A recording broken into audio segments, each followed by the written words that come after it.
Welcome to another interesting capsule of select English words, phrases and sentences for effective communication.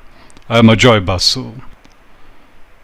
As much as communication is about listening, communication is also about maintaining silence in certain situations, particularly where your speaking could be seen as premature or could constitute an unnecessary interruption or diversion. At times, electing not to speak is a wonderful option. Silence speaks, particularly when the person who elects to be silent is a learned and otherwise articulate speaker. During brainstorming sessions, when I observe such an intellectual refusing to articulate, I try my best to get him or her to participate in the proceedings. It is important for a meeting jockey to understand that many a time silence needs to be noticed and tactfully tackled. Someone's silence should not be ignored. It may be important to read his or her mind to unravel something important. This I can tell you by experience. My first sentence in this capsule is, he's living in a time warp. I used to come across this phrase, time warp, when reading books, particularly in situations wherein the character is mentally, behaviorally stuck in a place, a time in the past. Stuck in a time warp is a useful idiom to have in your vocabulary. My next sentence is, the reforms are pedagogically questionable. The word pedagogically connotes something which is academic or educational in nature. I tend to use it more for expressing my views when speaking on teaching standards and practices.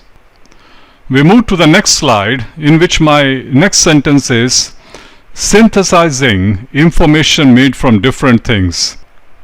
Synthesizing in this context refers to putting separate facts, etc., together to form a single point of view or piece of work.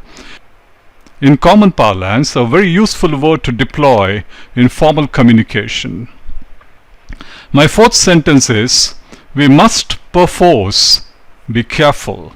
Here the word perforce stands out. In UK pronunciation, R is silent.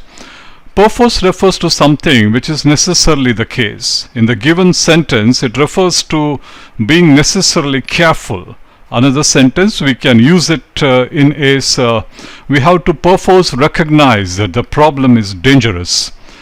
As part of your riyaz, imagine and modify for different types of usage of this word in your communication. It will make your speech that much more interesting when you use them. My last sentence in this capsule is, it was a fusillade of rants against us.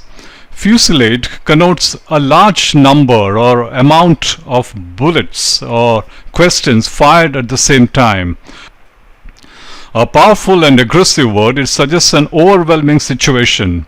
I have combined with the word rant, which is about loud and often uncontrolled speaking. This sentence talks about many people aggressively shouting together at the same time. So that's the fusillade of rants against us. So friends, that brings us to the end of this presentation. Trust you have enjoyed it. If you have missed any of the videos posted on the walls of different platforms, you will find them at one place on my YouTube channel, Job Performance Enhancement Mastery by Ajoy Basu. Thank you for watching this capsule.